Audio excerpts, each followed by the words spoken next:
Revamp Aulus is finally here, and with it comes a lot of changes on the goal lane. But what's interesting is Leslie code delayed yet again. So come, let's understand the new patch.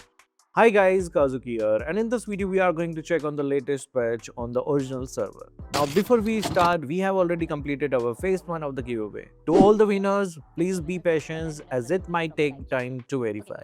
And for those who didn't win, worry not. We will do more such giveaway, just make sure to subscribe. Alright, let's talk about the biggest highlight, Aulus revamp. They have made this guy a monster now. If you want to know all about his skill effects and details, then I suggest you this video. We have break down the skills and the best builds there. Make sure to check it out. Now let's move on to the hero adjustments. First up is Marcel, and he got a small but important adjustment. His passive duration got slightly nerfed from 0.5 seconds to 0.4 seconds, so less freeze time. But the real change is in his ultimate. Now allies with his shield won't be affected by golden hour anymore. Basically less trolling your own teammates. This is more of a quality of life buff than a power spike, but definitely a good fix. Now moving on to Dairoth, and this one is actually huge. They made his rage system way easier to manage. His passive now regenerates rage over time automatically, scaling from 2% to 5%. So no more forcing fights just to stake rage. He gets it naturally. His damage scaling also got improved, especially on Circle Strike, making him stronger as the game goes on. Skill 1 got buffed hard.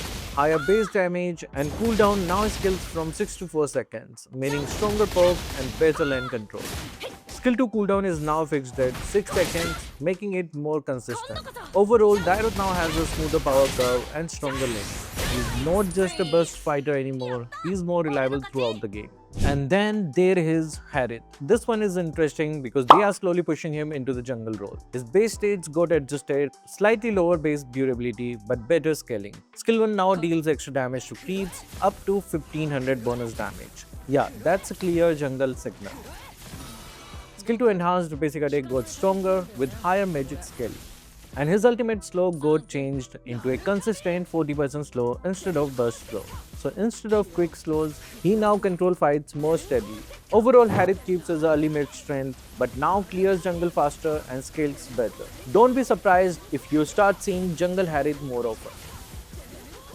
Now moving into gold lane heroes, starting with Melissa. This one is a mix of buffs and nerfs, but overall her gameplay feels way smoother now. First, skill 1 got a huge cooldown buff, down to 5 to 3.5 seconds, so she can reposition way more often in fights. They also made her combo smoother by allowing skill 2 to be cast during skill 1. That means faster setup, faster poke and better kiting. But here's the trade-off. Skill 2 damage got nerfed hard, lower base damage, lower scaling and higher mana pool. So yeah, less burst but more consistent. Now the big change is her ultimate. It no longer has the passive effect. Instead, casting it gives her a shield that scales with extra physical attack. That is actually huge against dive heroes. Melissa is now less about raw damage and more about surviving while dealing consistent DPS. Next, Brody. And this one is a bit tricky.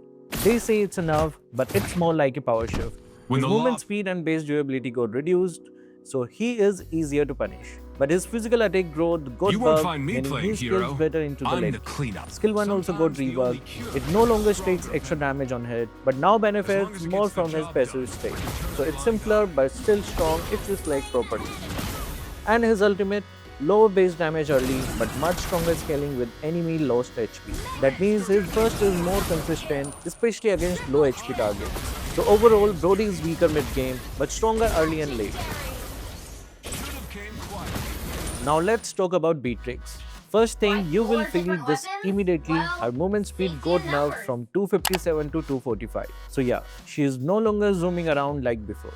But in exchange, her damage scaling got buffed. Higher base attack, better growth means stronger late game damage. Now here's the interesting part, her passive.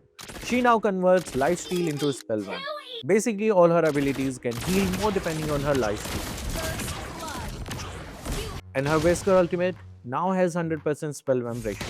So yeah, shotgun Beatrix healing mid-fight, that's going to be scary. Overall, slower movement but stronger sustenance scaling. Next is 1-1.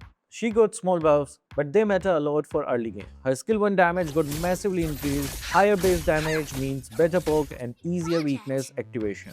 She also got slightly more HP and defense, so she's a bit safer in lane. But there's a small nerf. Her skill 2 mana cost is now fixed at 125, so spamming it early will punish your mana harder. Now let's move to Irithel. They are basically shifting her power, less tanky but more damage. Her base HP, growth and defense all got reduced, so she is easier to kill mid to late game. But in return, her physical attack growth got buffed, so she scales harder into damage. And skill 1 cooldown now goes down to 7 seconds at maximum level, which means more frequent poke and pressure. So yeah, Irithel becomes more of a glass cannon now, less forgiving but way more rewarding if you position well. Next is Ixia, and this one is a classic early game nerf. Her durability got reduced across the board, lower HP, lower defense, she's not as safe in lane anymore. But since she has no mobility, they gave her more movement speed. So at least she can be positioned better. Now here's the compensation. Her skills got buffed. Skill 1 deals higher base damage and cost less mana. Skill 2 is also cheaper, so her poke is stronger and more efficient. But her ultimate now costs a lot more mana, fixed at 120, so you can't just spam it freely anymore. Overall, weaker early tankiness but better damage efficiency. Now Mia finally gets some love. She was weak early and the developers clearly noticed. Her movement speed got increased and her base HP is much higher now. So laning feels safer, but to balance this, her late game attack speed growth got reduced, so she won't scale as insanely fast as before. Also, her skills now cost more mana, so early game is easier but you need to manage resources better. Same story for Layla. Stronger early game, weaker late scaling. She gets more movement speed, more HP and more defense, so she is not free kill anymore. But her physical attack growth got reduced. And her mana costs are higher across skills. So yeah, early game Layla feels better, but late game damage won't spike as hard as before. Now Hanabi took a hit. Her mana cost got increased on both skill 1 and skill 2, so spamming abilities is going to hurt more. She does get a tiny HP growth buff, but honestly, that's not enough to offset the mana nerf. So overall, Hanabi players will feel this, especially in longer fights. On the other hand, Bruno got some nice buffs. More movement speed and higher base HP, so better survivability in lane. Skill 1 mana cost is more efficient now, but skill 2 is fixed at 60 mana, so slightly less flexible. Clint is more of a balance adjustment. Better HP growth, but lower base defense. So weaker early, but stronger scaling. Skill 1 mana cost got tweaked to be more consistent. Nothing too crazy here. For Obsidia, it's mostly mana changes. Skill 2 is now cheaper overall, making it more consistent. But Ultimate now has a fixed mana cost, so no more free casting late game. Simple change, but it affects how often you can use your ultimate. And then we have Moscow. He gets a big early game durability buff, more HP and more defense, so he's way less punishable in lane now. But skill 1 costs more mana, so you can't spam it as freely. Skill 2 on the other hand is more consistent with the fixed mana cost. So overall Moscow becomes safer early, but slightly more resource dependent.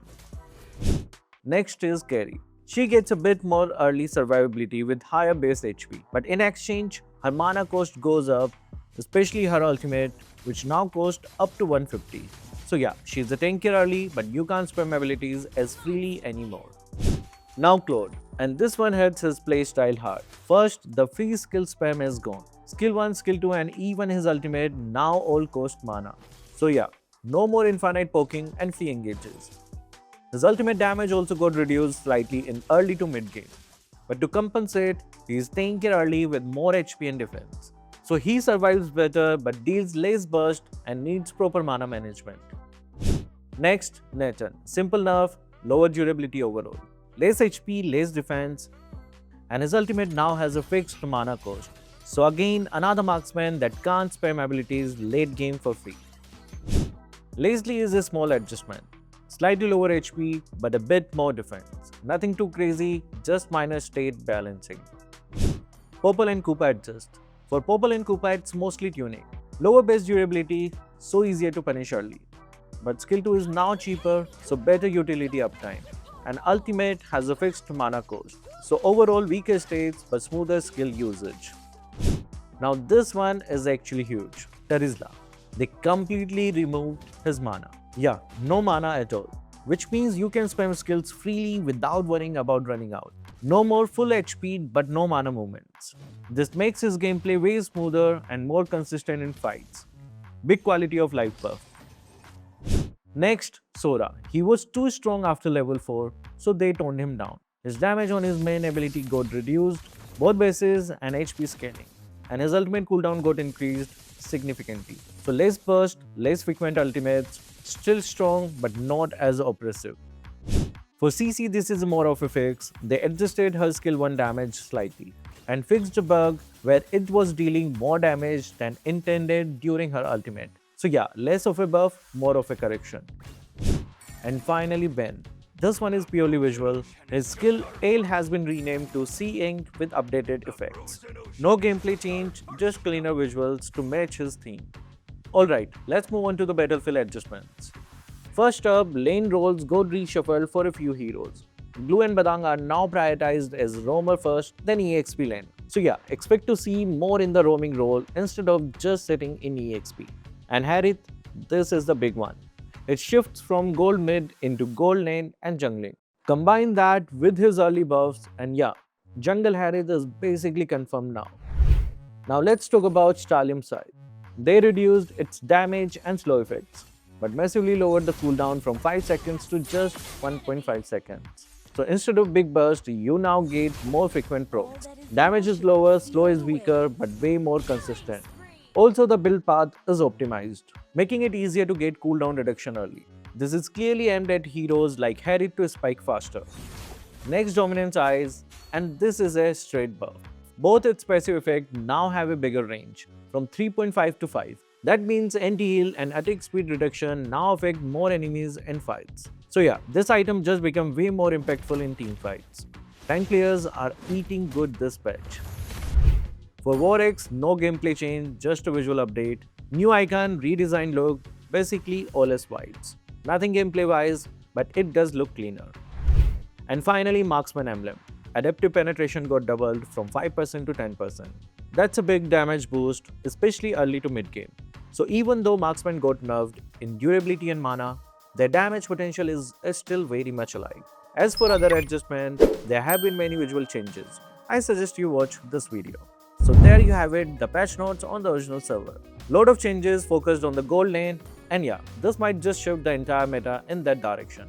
Now it's your turn. Which update did you like the most? The comment section is all yours. So that will be all for this video. Thank you guys for watching. Keep supporting Kazuki Official.